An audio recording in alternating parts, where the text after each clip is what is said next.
Tere head inimesed, sealpool monitore ja kuvareid. Olete taas jälgimas parlamendi GP-d, mis on tuntud ka nimelt seal Grünter ja Puustusmaa, kus ritta on ennast seadnud stardijoonele kõik erakonnad, kes on Eesti parlamendis ehk Riigikogus ja kes tegutsevad siis selle nimel, et meie elu paremaks ja uhkemaks muuta. Aga minu poolt on teie tervitused ja Kallel poolt samuti.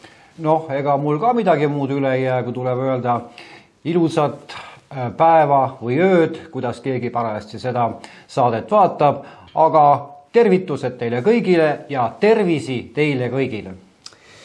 Jah, väga õige, kõigile tervisi ja enam negatiivsust. Aga muideks täna on ka väga hea päev seepärast, et meil parlamendi liikmetest kolleegidel Parutol oli vaba päev.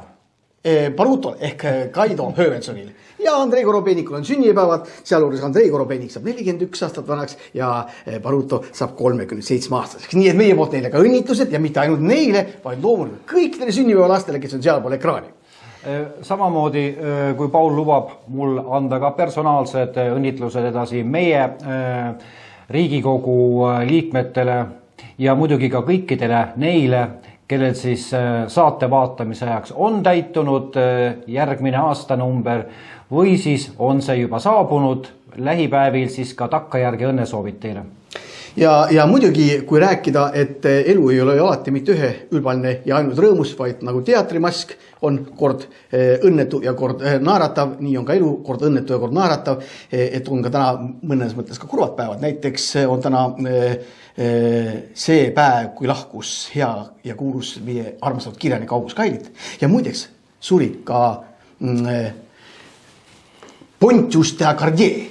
See on siis Eesti endine kindralkuberner, Eesti kuberner Rootsi ajast, kes Liivi sõja ajal suuri vägitegusid tegi ja kes uppus muideks Narva jõkke ja on maetud Tallinnasse Toomkirikusse.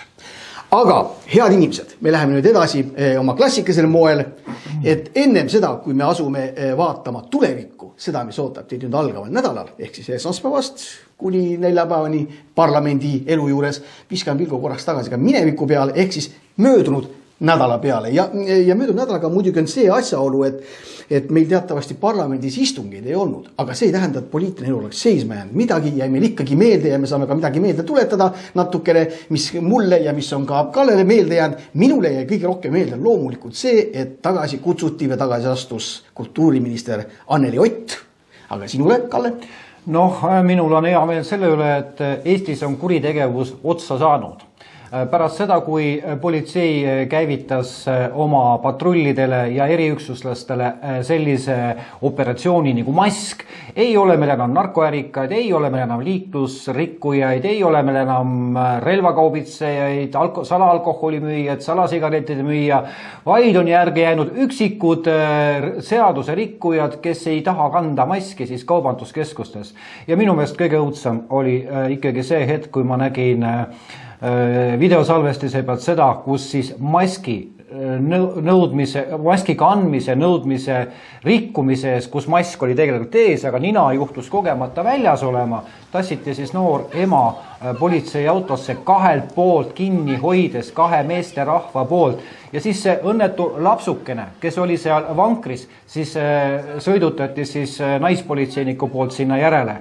Ma ei tea, kus on politseinike südametunnistus, kus on teie au, kus on teie mõistus selles osas, et te sellise psühhotrauma teete lapsele. Mõelge enne, kui te midagi teete. Tõsiselt ütlen. Ja nüüd pingi maha võtmiseks ma teatan ka inimestele, ma ostsin ka uued maskid, ma ostsin jänesemaski, karumaski ja siilimaski. Naisele ostsin siilimaski, endale jänesemaski ja karumaski lapselapsele. Aga üks küsimus nendega maskidega seoses muidugi on minu jaoks ka huvitav, et vaata vanasti oli niimoodi, et kui sa panid maski ette ja panka läksid, siis sa kindlasti kohe tina. Aga nüüd vist tulevad lilledega vastu, panka maski ees lähed. Nüüd on jah selline olukord, et nendele kurikaeltele, kes on oma püstolid ja pussnuad ära peitnud kuskile puurida taha, et nüüd on hea võimalus minna täiesti seaduslikult maskiga panka ja seal oma nõudmised esitada, nii et enam ei ole taunitav see, et minnakse maskiga siis kuskile finantsasutusse näiteks, kuna tegemist on avaliku kohaga. Muideks möödunud nädalast on veel üks asi, mis on meelde jäänud, oli ju suur rohepööraste sabat toimus Glasgow's. Vaata, seal oli möllasid jaures niimoodi, et kui me vaatasime pilte, siis enamus tähtsaid tegelinskeid, olgu need siis president või peaministrid, kes seal kohal olid, nad küll magasid seal. Aga no vaata, see on ka see, et ma mäletan seda, et 70. aastatel päris tõsimeeli ka Horisondis kirjutas sellest, et inimesed saavad teadmisi omanda ka magades. Ehk siis niimoodi, kui sa tahad õppida inglise keelt näiteks, siis sa paned ingliskeelse lessoni, paned oma Vesna 202 peale mängima, ja ise lähed magama ja hommikul ärkad, siis on kõik see asi peas. Ma arvan, et see Glasgow's toimus sama asi. Sellepärast, et mida ma veel, mis tähele panin, oli 2 huvitavat kohtumist, mida meil peaminister tegi. Üks oli moment... Oodaks sa, sest Glasgow's läksid välja juba? Ei, ma tahtsin seda veel öelda, et seal oli üks huvitav moment, mis ma panin tähele. Peale selle, et nad kõik magasid seal. Ja kogusid niimoodi teadmisi rohepööramisest. Vaata, minule koolis õpetati niimoodi, juhtimiste alustes. Oli selline asi, et kui... siseneb keegi töötaja juhi kabinetti ja vaatab, et juht istub laua taga siis ja silmad on kinni, siis see tähendab seda, et juht ei maga. Juht mõtleb siis, tähendab, ja see ongi see põhjus, miks need seal, vaata, mina tahan, Paul, praegu sulle vastu vaielda, et need inimesed ei maganud. Nemad mõtlesid, aga rumalatel inimestel jääb lihtsalt mulje, et nad magavad. Nad mõtlesid suuri mõtteid, et mõte oleks sees ja mõte oleks kandev ja kusjuures Kaja Kallas istus ka kuskil koridori nurgas. Koridori nurgas? Jaa, ta oli mingi pilt oli, kohe näitab seda pilti ka siin kohe. Istus koridori nurgas USA presidendi Bideniga ja mis oli peaasi? Ta mõjus nii hästi Bidenile, et sellel hetkel Biden ei maganud. Muidu ta hiljem saalis ta magas jälle. Ja siis, kui teine kohtumine oli ka Kallasel, oli ta kohtus... Aga ma mõtlen vahele sulle, et ega kui Kaja Kallas näed, ega sa kunagi ei maga, siis ütleme, kui erinevad emotsioonid löövad lihtsalt välja. Ega ta ongi niimoodi, sellepärast, et siis, kui ta kohtus seal selle... kellega ta kohtus? Ühe tähtsa inimesega igatahes kohtus. Katriiniga, see on see hertsoginna. Nii. Siis olid nii tähtsaid jutuajamised olid. Loomulikult nad rääkisid päikesepurjedest, arvad või? Muidugi. Ei rääkinud, nad rääkisid ilusatest kleitidest. Assoo. Aga olgu see, kuidas oli, aga las see rohesabalt. Mulle jäi see Glasgow's ka üks asi meelde. Minu meelest seal osales vist ka selline tuntud noor poliitik Rootsist Greta Thunberg. Ja mina ei tea, minu meelest oli see ikka sellel kohtumisel, kus siis oli, keegi oli salvestanud, siis ütleme, kus nad lausid seal siis sellist laulu, kui sul tuju ja siis ikka. Ei, aga see oli see värk, et ma arvan, et seal oli mingi lastetuba oli, vaata kui need... Ei, seal olid päris suured inimesed olid ka juures ja mina vaatan, et Greta Thunberg laulab ja siis, kui see laul lõppes, koukis taskust oma maski välja pani ette, et saad aru, ütleme, kui sa laulad, siis koroonaviirus ei levi. See on hea. Alustame siis sellest, et meil tuleb ka parlamendis istungit alustada lauluga. Kunagi muideks alustati, oli palvega oli. See oli mingi periood oli, siis kui meil olid veel kuningriiklased olid parlamendis ja siis oli komme, et parlamendi istungid alustati palvetusega ja selle peale muidugi kuningriiklased ei olid, nemad tõid šamaani trummi välja, nad hakkasid sellega tegelema. Aga okei. Ühesõnaga, head inimesed, see on siis möödunud nädal, ta oli piisavalt lõbus, jääge, vahva ja ka kohati siuke dramaatiline, aga igal juhul andis see piisava hoo sisse, et nüüd startida algava nädala heade tegudega meie Eesti rahva ja riigi nimel, mis toimub siis parlamendis. See on siis algavas 7. töönädal 8.–11. novembrini 2021, mille esimene päev on siis tööpäevane esmaspäev, kui parlamendisaalis tuleb arutelule Vene propagandafilmide mõju kohta Eesti ja Vene propagandafilmide näitamise kohta Eesti Rahvusringhäälingus, kus peaks vastama kultuuriminister Anneli Ott, aga Anneli Ott ei vasta. Ta ei vasta sellepärast, et muidu oleks kindlasti vastanud, aga Paul ütles siin mõni aeg tagasi, et ta lasti lahti vist, ta astus ise tagasi, tähendab, see oli ametlik versioon. Aga ma siiski arvan seda, et ega siin tagasiastumisega suurt küsimust ei olnud, sest tegelikult Anneli Oti suhtes käis survestamine juba väga pikka aega. Põhjus ju vaktsineeritud või mitte vaktsineeritud ja ühel hetkel inimene lihtsalt murdus. Mis see kaasa toob? Kaasa tõi siis selle, et selline Riigikogu mees nagu Imre Sooäär, kes asendusliikmena siis tuli siis Anneli Oti asemele parlamenti ja keda kindlasti kõik mäletavad sellises huvitavas intsidendis, kus ta pidi andma vande puldis, siis ta keskendus seal kuskil 15-minutisele kõnele ja siis kohapeal spiiker siis korduvalt juhtis tähelepanu, et kas te annate vannet või ei anna, siis ta muidugi jätkas oma soodu. Aga eks ütleme, karma sai kätte, et korralikult ei teinud, sai siis nii-öelda siis sellest ametist priiks. Aga mis ma tahan veel öelda? Teatavasti ju Imre Sooäär tabas 2 õnnetust jutti. Kõigepealt see, et ta nüüd Anneli Oti naasmisega parlamenti peab lahkuma. Teine probleem on ka see, et olles topelt vaktsineeritud, nii nagu ta ise kirjeldas, on ta ikkagi haigestunud. Möödunud nädalal oli ta väga raskelt haige koroonaviiruse mõju all olles. Ja siis ta veel kirjeldas, et jumal küll, et ma olen nii tervet eluviisidega sporti teinud ja jälgin kõike, aga näed, satikas sai ta kätte. Aga mis kõige huvitavam, miks ma seda kõike räägin praegu, sest ma olin ju Imre Sooääraga istusin kõrvuti Euroopa Liidu asjade komisjonis ja tema olles siis 2 korda siis vaktsineeritud ja mina, kes ma vist ei ole, ega mina ka ei tea, Õhtuleht kirjutas, et ma olen vaktsineeritud ja niisugune kodanik Väätsalt, kah rahvasaadik Lauri Läänemets ütles, et ta olla mind näinud, et vaktsineeritud, nii et las see küsimus jääb siis õhku. Kuule, aga kas Imre õhkas su peale ka? Ei, ta oli näost, ma nägin, et ta kuidagi omamoodi näost oli punane, nii et kas ta puhus su peale, ta võis ju teha spetsiaalselt selleks, et üks konservatiivne saadik kannatada saaks, ta võis ju puhuda su peale. No vaat saada tuul oli teiselt poolt selles mõttes, et vaata, minu meelest oli esimese maailmasõjal oli gaasirünnak Läänerind ja siis tuul vahepeal muutis suunda ja siis sai selle sahmaka endale, nii et ega selle asjaga peab täpne olema. Ja, et oleks sa seda teadnud, sa läksid võib-olla kindlasti kaitseülikonnast tulnud siia. Seda kindlasti. Aga okei, kuule, aga meil on pooled. Meil on esmaspäevase päeva peal. Esmaspäev, see on siis 9. november. Aga selle saime läbi. Ja on see järelpärimine. See on see muidugi, vabandust, esmaspäev on 8. november, mitte 9. Jah, et esmaspäeval 8. novembril on siis järelpärimine seoses Vene propagandafilmidega. Vaadake, meil on see häda, et meile öeldakse, et me elame pidevalt Vene propaganda mõju väljas ja me räägime küll sellest. Aga selle asemel, et siis aktiivselt midagi teha selleks, et seda mõju välja vähendada, meil seda mõju välja hoopis suurendatakse. Näidatakse tõepoolest nõukogude propagandafilme meil erinevates kanalites ja seda peetakse heaks tooniks, kusjuures väga paljud meie naabrid ei tee seda, vaid vastupidi. Juhul kui näiteks lätlased või leedulased avastavad, et tehakse mingisugust kohatut propagandat, need kanalid pannakse lihtsalt kinni. Aga meil on teistmoodi see süsteem. No meil ju ERR ja teised kanalid on ju need, kes tekitavad olukorra, et propaganda peab kohale jõudma. Jah. Õige propaganda õigele inimestele ja et oleks pluralismi ja erinevaid vaateid elule. Ja mõtle ka, Anti Poolamets ei oleks saanud praegu esitada arupärimist, kui ei oleks seda propagandafilmi olnud. Ja, väga õige. Ja muideks, head inimesed, ma tuletan seda kogu aeg teile meelde, et teil kõigil on võimalik tulla alati ju parlamenti vaatama seda asja. Et parlament on meie kodanikele vaba, te võite sisse tulla ja vaadata, kuidas see süsteem meil siin parlamendis käib. Ehk siis, kui te tulete esmaspäeval, muidugi on see peale lõunat, kella 3 hakkab parlamendi istung, siis te saate tulla ja vaadata, kuidas toimub järelpärimine ja kuidas siis vastab. Aga kes see vastab? Anneli Ott ei ole ju. Ei, see minister öeldi välja küll, ta on ennem Riigikogu liige olnud ka, aga nüüd ma panen... Terik! Just.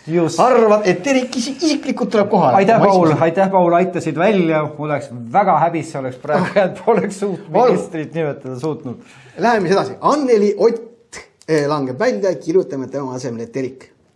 Ma kirjutan ka. Või siis juhtub see, et jäetakse see järelpärimine üldse ära. No kuidas minister peab ju kõike teadma? Muidugi, loomulikult. Nii, kirjuta sina, aga seni me läheme üle järgmisele päevale. See nüüd tõesti 9. november ja teisipäev. Ja istungid algavad kell 10, nii et kallid inimesed, kui te tahate tulla vaatama teisipäevasid istungeid, siis te saate tulla ja teisipäeval on minu jaoks ka väga oluline päev. Sellepärast teisipäeval on põhimõtteliselt meil 2-3 asja või? Jaa, meil on 3 asja teisipäeval ainult. Neist esimene küsimus käsitleb liiklusseaduse muudatusi, see on siis liiklusseaduse muutmise seaduse eelnõu number 414 SC teisel lugemisel. Ja seejärel, miks ma tahaks võib-olla paar sõna öelda selle kohta. Küsimus on selles, et te mäletate veel, hea rahvas, et kui me siin astusime Euroopa Liitu, siis oli küsimus selles, et meil tekiks vaba liikumise võimalus ja kaupade vahetus, aga see vähkkasvaja, mille nimi on siis Euroopa Liit, levib meie seadustesse igapäevaselt, me lihtsalt ei jõua neid asju võtta vastu, sest et meie põhiseadust ei ole enam varsti praktiliselt mitte midagi järgi.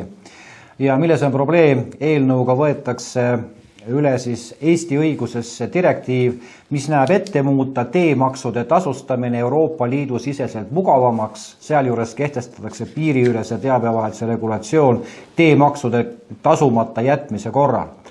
Ja mina näen seda ohtu selles siin, et siin on öeldud küll, et Eestis teekasutuse automaatse tuvastuse kaudu ei koguta, tuleb direktiiv siiski üle võtta. Aga see on täpselt samamoodi, nagu sa annad kuradile, võtad näpu, siis võtab terve käe, nii et ma näen ette siin protsesse selleks, et hakata Eestis kehtestama tulevikus teedemaksu ja mis on veel oluline, et siis, kui tuleb muudatus selle teemaksu kehtestamise osas, siis on ta täis kuskil kindlasti, ütleme, mingisugune sükene patakas seletuskirja, millest keegi ei viitsi parlamendi liikmetest läbi lugeda. Ja ühel hetkel me seisame ilusa fakti ees, head sõbrad, sellest, et sõita siis Tartust Tallinnasse, tuleb maksta palju, ma ei tea, 10, 15, 20 eurot, sest teemaks on Euroopa Liidu poolt üle võetud.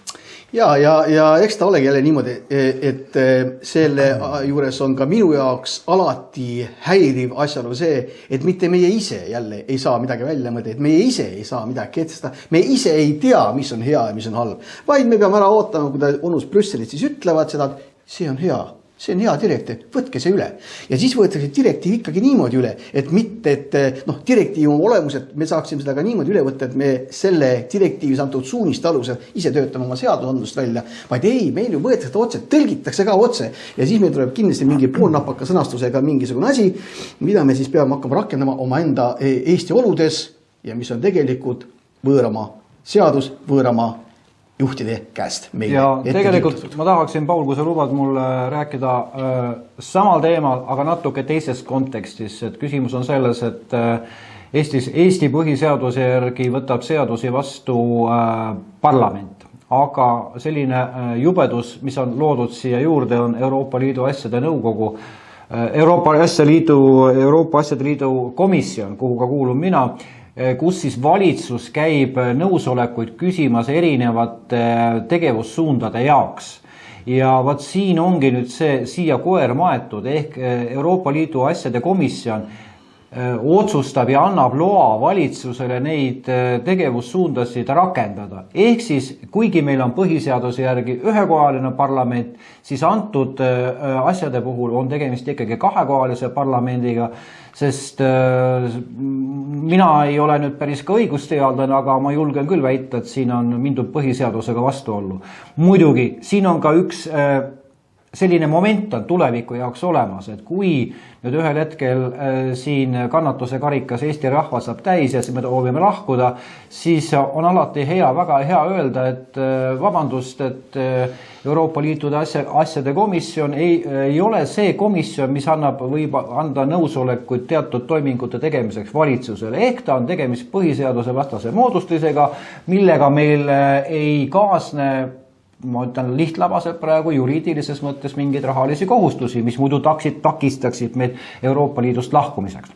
Ja Kallel on siin tuline õigus, et peab mainima kurvastusega, et ikkagi see Euroopa Liidu asjade komisjon, mis parlamendi juures on loodud, see loob ikka sellise tugeva mulje, et tegemist on parlamendiga parlamendis. Ehk siis nende poolt teostatavad otsused on just nagu parlamendi ülesed või nagu sa ise tõid välja, et jätab mulje, et on tegemist teise kojaga.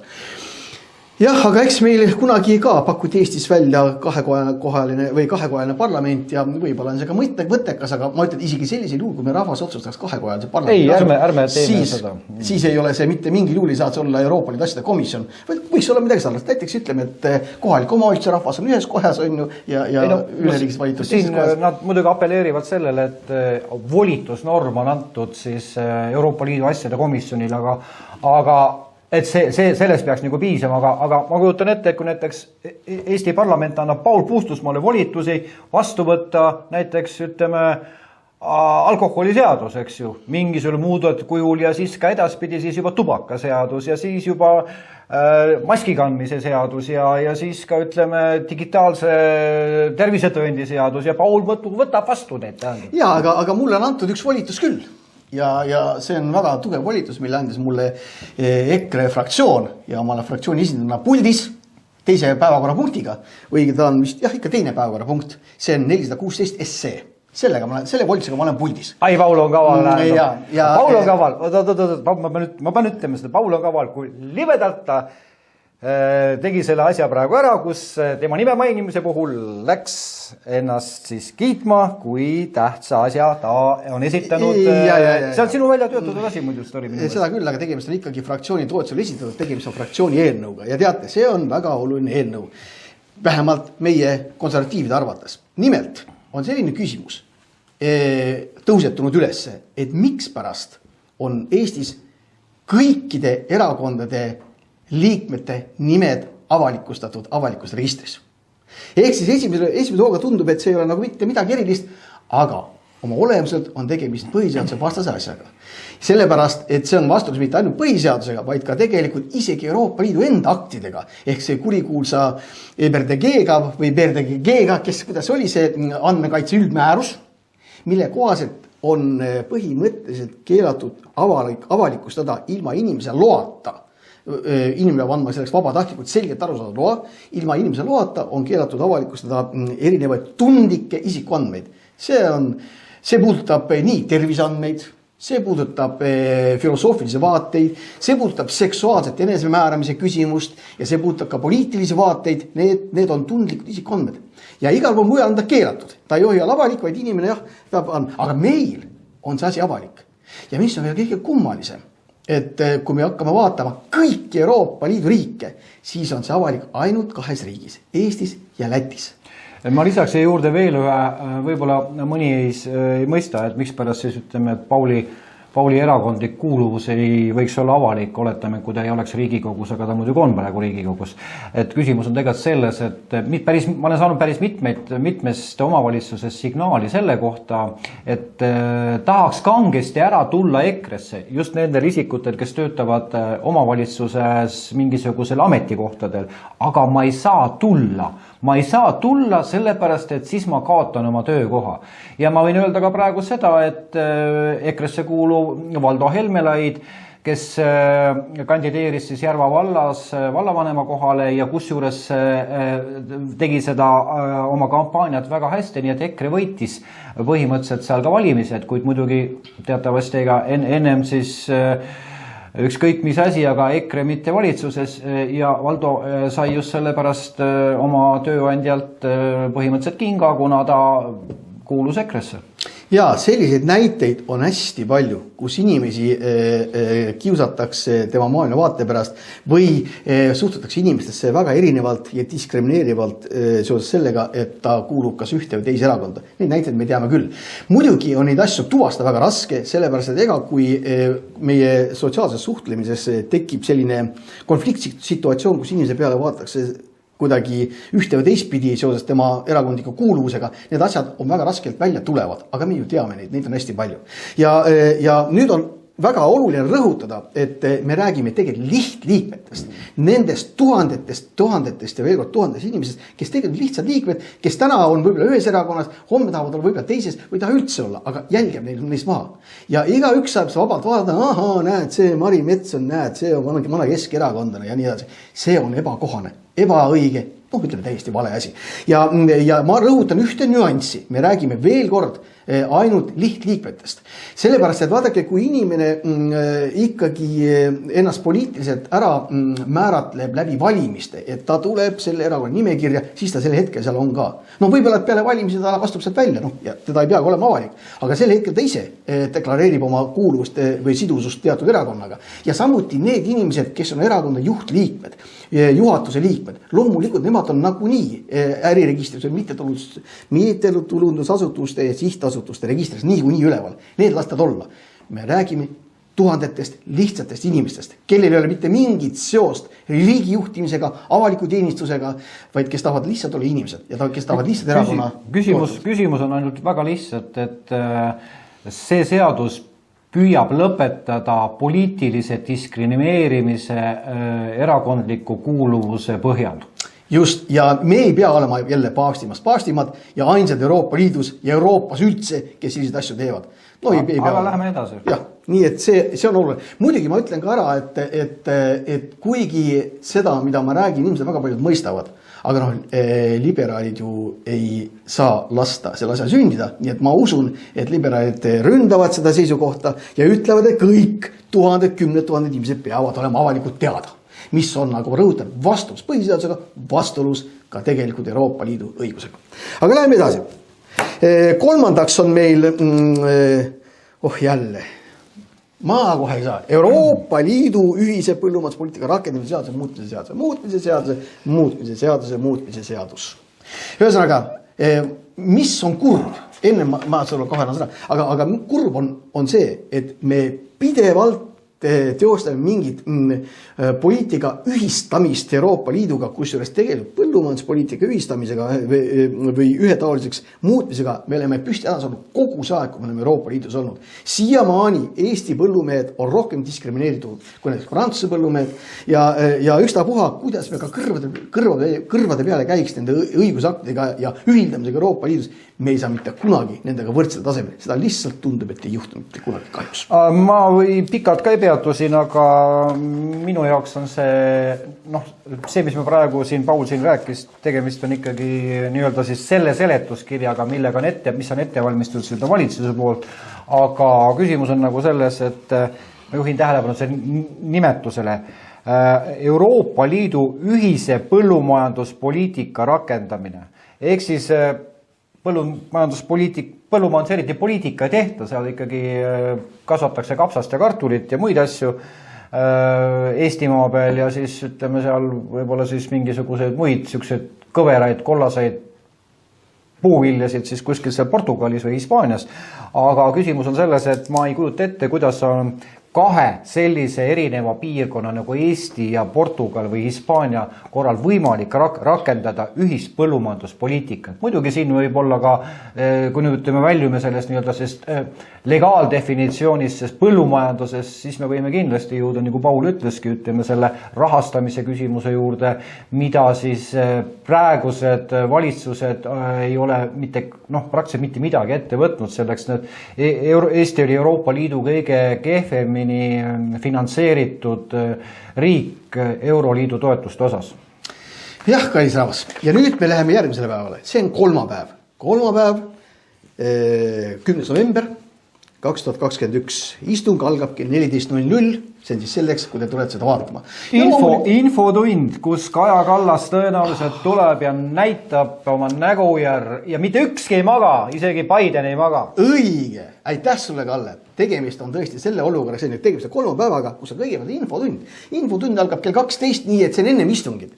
Ja kõigepealt on infotund 2 tundi, kus siis toimuvad väga põnevaid küsimusi ja vastuseid. Soovitan seda vaatama tulla. See on siis ennem seda, kui parlament oma tavapärast istungit tegema hakkab.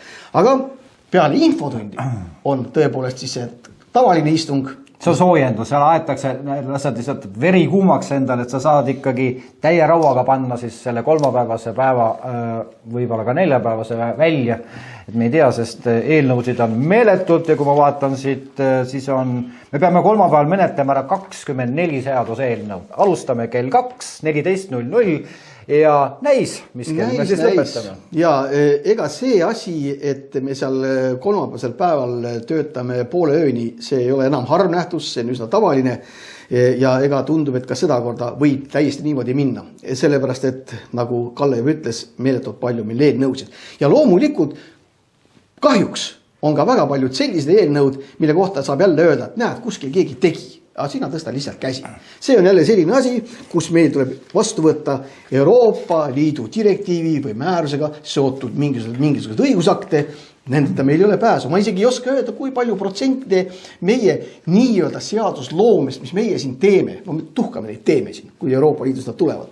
Kui palju seda meil on? No siin on seda hinnangut, sellele on väga erinevalt öeldud, aga öeldakse, et kuni 60–70% võib-olla Euroopa Liidu õigust, mida meil siis siin hääletatakse justkui nõus, ei ole nõus. Aga Paul, mul üks küsimus, minu meelest oli üks peaminister nagu Taavi Rõivas kunagi, ja kes ütles teatas avalikus meedias, et Eesti riik on valmis, ainult vaja peenhäälestamist.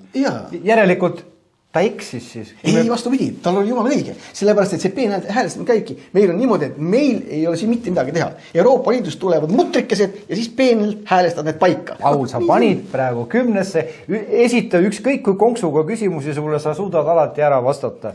Järelikult, ega Taavi Rõivas ei valetanud. Eesti riik on valmis, peenhäälestamine käib praegu Euroopa Liidu kaudu oma 24 seaduse eelnõuga.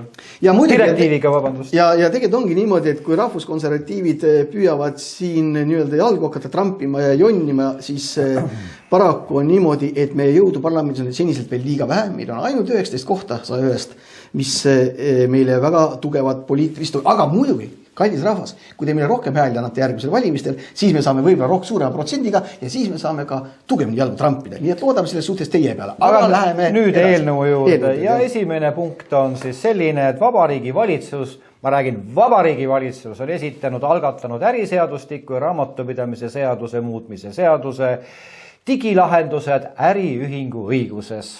Ja eelnõuga võetakse üle siis Euroopa Liidu vastav direktiiv, mis reguleerib digitaalsete vahendite menetluse kasutamise äriühingu õiguses. Ehk siis Paul ütleb hästi lühidalt, ütleb ära selle, mida siis tehakse. Ja, sellega nüüd niimoodi, et tegelikult jah, mitte ainult minul, meil on siin parlamendis on päris palju neid saadikuid, kui nad kuulevad sõna Euroopa Liidu direktiiv, Euroopa Liidu määrus, läheb kohe punane tuli põlema, mul ka automaatselt. Niimoodi, et kui mina läksin saalis ja keegi ütleb, et tuleb mingi Euroopa Liidu, siis ma läheb kohe punase nupu peale, kohe läheb.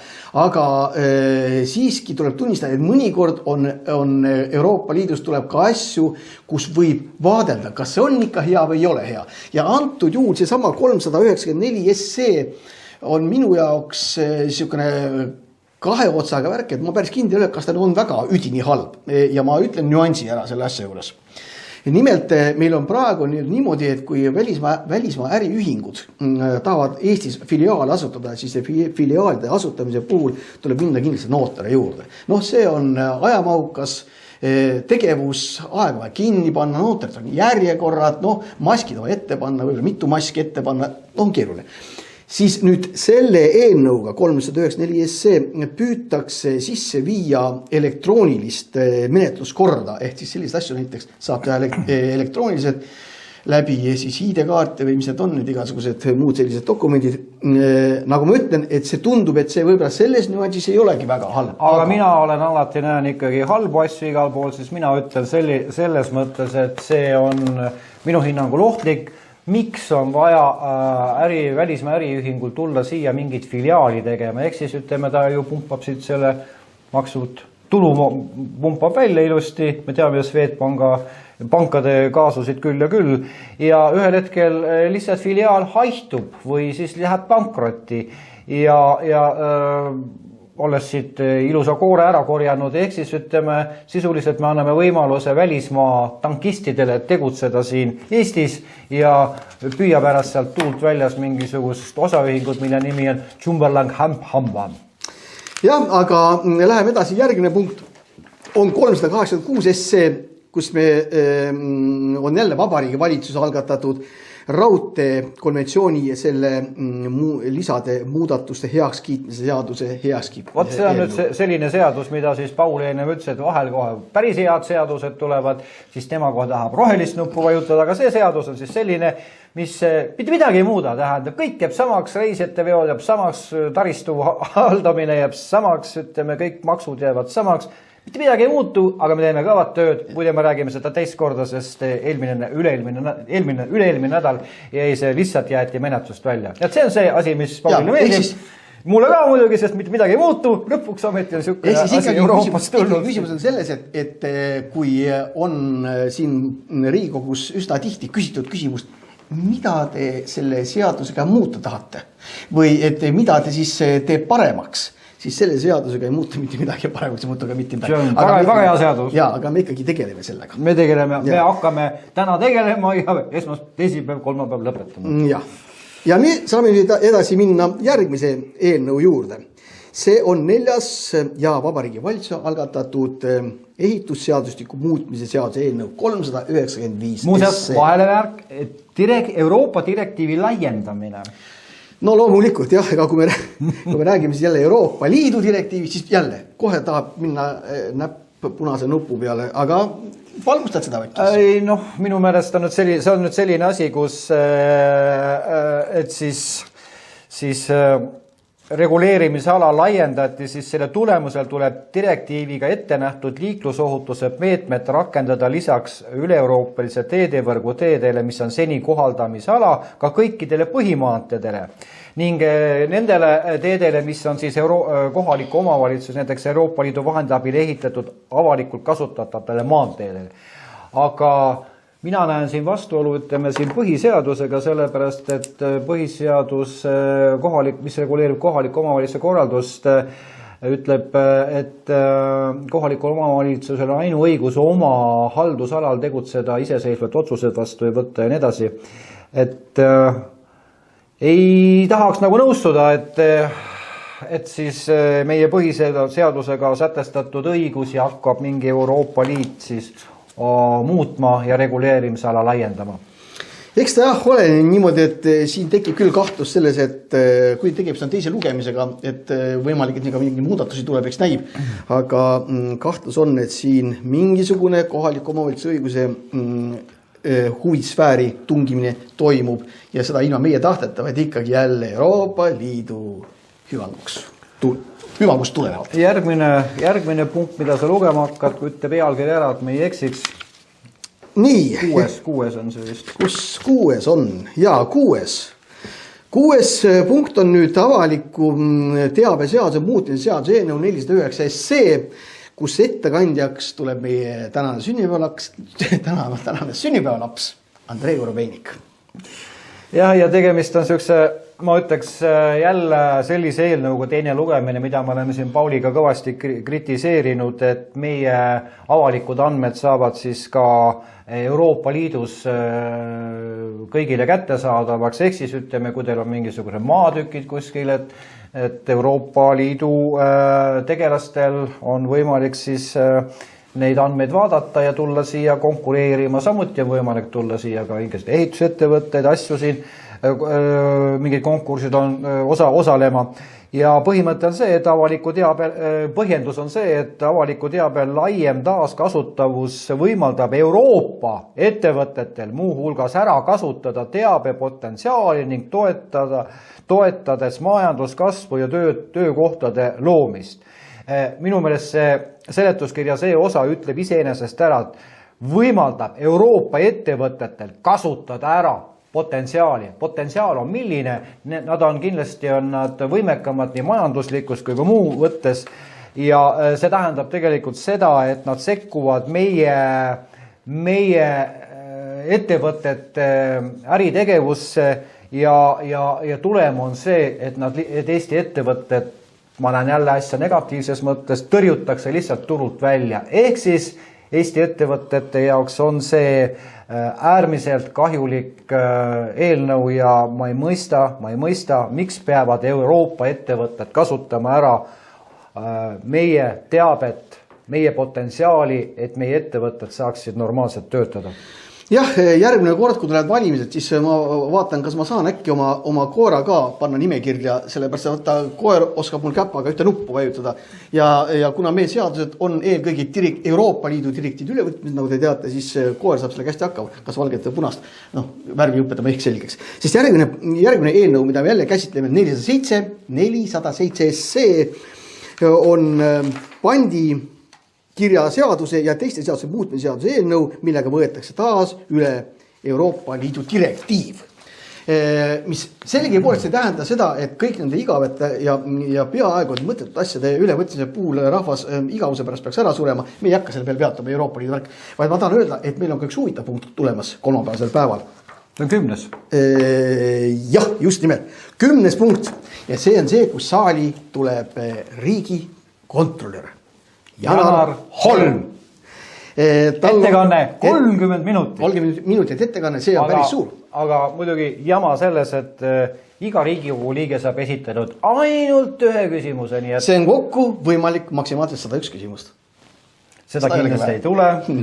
Seda kindlasti ei tule. Ja, aga fakt on see, et ütleb e-informatsioon, et riigikontrolör ei ole mitte lihtsalt saalis sooja õhku suust välja ajamas, vaid sealt on tulemas väga huvitavaid vihjeid. Nii et soovitan tulla vaatama. Aga kuna meil on nüüd aega vähem, meil on muideks 5 minutit saate lõpuni, siis ma tahan öelda, et meil on praegu 10. meil on neid seadusi veel 17 tükki veel. Aga õnneks või kahjuks on enamus neist seotud... Ei ole veel kõik. Ei ole veel kõik. Ma tahaks ühe asja veel lugeda ette. Et kui vanasti mäletate, siis oli selline ilmaennustus, sünoptik nagu Pilvi Kirsi ütles niimoodi, et idas pole meil kunagi midagi head tulnud, mille peale ta sai eetrikeelu, sest teatavasti idast oli siis ju tollel oli Nõukogude Liit, ja kuulusime Eesti NSV-ga selle koosseisu, siis nüüd on tuuled pöördunud, nüüd me peame ütlema, et läänes pole midagi enam head tulemas, sellepärast, et Vabariigi Valitsus algatas siis tarbijakaitseseaduse muutmise seaduse, millega võetakse Eesti õigusesse üle Euroopa Liidu vastav direktiiv, uued karistusmäärade suurendamine puudutab rikkumise seoses tarbijale kohustusliku teabe esitamisega või kaubateenuse pakkumisel ning ebaausa kauplemisvõtete kasutamisega. Ja see lugu on veel pikem, aga ilmselgelt ei peaks siin rikkumise puhul suurendama siin karistusmäärasid, peaks ikkagi leidma teisi mõjutusvahendeid. Ja muidugi selles suhtes on hea, et kuna Euroopa Liidus maha laskmine ei ole karistusmäärane kasutusel, siis on vähemalt selles mõttes hea, et seda ei rakendata. Nii et selles mõttes on hea. Aga loomulikult on ka veel teine seadus, mis meil ka on veel tulemas. Ennem seda, kui me läheme selle lõpp-pundi juurde, on veel see, et on ka 419 SE, mis on etendus asutuste seaduse ja rahvusooperi seaduse muutmise seaduse eelnõu, kus tuleb juttu ka piletihindadest ja seal on üks väga huvitav nüanss tuleb kaalumisele. Nimelt tuleb kaalumisele piletihindade taskukohasus kui selline, et kui kallis peaks olema piletihind teatrisse minekul, et võimalda rahvale võimalikult rohkem etendusi vaadata ja on jõutud ikkagi järeldusele, mida kinnitakse seda korda, et taskukohaseks peetakse selliseid piletihindu, mis jäävad suurusjärku 1% keskmisest kuupalgast. Ja kuna keskmine kuupalk on 1192 euri, siis võtame sealt 1% ja kui nüüd piletihind läheb kallimaks, siis see kallim osa riigi poolt kompenseeritakse. Nii et rohkem kultuuri võiks selle kohta öelda. Aga nüüd on niimoodi, et ma küsin headelt vaatajatelt küsimuse, milline riik maailmas on kõige agressiivsem ehk on potentsiaalne agressor. Kas sina, Paul, tead? Ma pakun välja, et see võib olla Mongoolia. Öeldakse, et Mongoolia on kõige mõttetum riik. Mõttetum. Ei, see ei ole Mongoolia. Hea Paul, ma panin sind rumalasse olukorda, sest ma poleks pidanud sinu käest seda küsima, sest sa oled ime hästi teadlik. Ja nüüd võtke teadmiseks, head televaatajad, et kõige agressiivsem riik maailmas on Eesti. Järele jäänud 10 eelnõud, mis meil siin on, meil puudutavad kõik militaarküsimusi, kaitseväe kasutamist väljaspool Eesti riiki. Ja alustame peale siis. Kaitseväe kasutamine Eesti riigi rahvusvaheliste kohustuse täitmisel Ühendkuningriigi ühendekspeditsiooniväe koosseisus. Eelnõu võimaldab panustada kuni 24 kaitseväelast sellesse üritusse ja fookuses julgeoleku tagamine Läänemere piirkonnas ja Atlandi ookeani põhjaosas. Edasi Riigikogu otsus kaitseväe kasutamine Eesti riigi rahvusvahelises kohustuse täitmises Euroopa Liidu väljaõppimisel Mosambiigis. Ja eelnõu võimaldab järgmisel aastal panustada kuni 5 kaitseväelasega Euroopa Liidu väljaõppemissiooni ja missiooni juhtriigiks on Portugal. Edasi Vabariigi Valitsuse Riigikogu otsus kaitseväe kasutamine tähtaja pikendamine Eesti riigi rahvusvahelise kohustuse täitmisel rahvusvahelisel sõjalisel operatsioonil Internet Resolve ja panustatakse sinna siis 10 kaitseväelasega USA juhitaval rahvusvahelisel sõjaväeoperatsioonil. Ja operatsiooni eesmärk on ISIL-i vastane võitlus esmajoones siis Iraagis ja Süürias. Kuigi siin öeldakse eelnõus seda, et Eesti kaitseväelased ei osale sõjalistel operatsiooniliselt Süüria territooriumil. Edasi kaitseväe kasutamise tähtaja pikendamine Eesti riigi rahvusvahelise kohustuse täitmisel missioonil Iraagis. 5 kaitseväelast ja osalemine missioonil annab Eestil võimaluse aidata aktiivselt kaasa allianssi lõunatiivat lähtuvate ohtude maandamiseks. Edasi kaitseväe kasutamise tähtaja pikendamine Euroopa Liidu sõjalise missioonil EUNAVFOR Med/Murd Irini ja eesmärk on Liibüale kehtestatud ÜRO relvaembargo rakendamise toetamine. Lisaks toetab missioon ka ÜRO meetmete rakendamist illegaalse naftade ekspordi tõkestamiseks, salakaubenduseks ja inimeste smuugeldamiseks. Edasi lõpetan ka kohe varsti kaitseväe kasutamine Eesti riigi rahvusvahelise kohustuse täitmisel Põhja-Atlandi lepingu organisatsiooni valmidusüksuse koosseisus ehk siis kiirreageerimisüksuste loomine. Eelnõu võimaldab panustada kuni 280 Eesti kaitsesõjaväelast sellesse ühendusse ja algatuse eesmärk on tõsta liitlaste vägede valmidust, et oleksime vajadusel oma vägedega kiiresti reageerima seal väljas kollektiivkaitse olukordadest ükskõik mis maailma otsas. Edasi kaitseväe kasutamise tähtaja pikendamine Malis, 10 kaitseväelast sinna. Kalle, aga nüüd kõik, ma tahan ära öelda, et jah, et kõik, seal on terve hunnik seadused, mis on sõjaseadused. Jordaania, Liibanon, Süüria, veel kord Mali, siis 50, öelge veel, et meil ei ole... Ütle mulle otse ära, mitu tanki, õhukaitsepatareid ja allveelaeva me nende seadusega seoses enne selle hangime või parandame või teeme või kuidas sellega on? Sellega on niimoodi, tegelikult me saadame oma eriväljaõppenud sõjaväelased kõik Eesti riigist välja, et Vabariigi Valitsus saaks siin rahumeeli kõiksugu sigadusi korda saatma hakata, sest need mehed, kes oskavad, ütleme, valitsusele reaalselt vastu hakata, need saadetakse lihtsalt minema. No vot nii. Ja kuna nende seaduste läbi hammustamine läheb ilmselt neljapäeva hommikuni, siis neljapäeval istungit ei toimu, sest riigikogulased tõenäoliselt magavad. Aga see oli parlamendi GP, oli Kalle Grünthal ja Paul Puustusmaa. Kuna neljapäeval istung ei toimu, siis me lõpetame ka praegu ära. Just, ja kohtume järgmine nädal. Aitäh! Aitäh!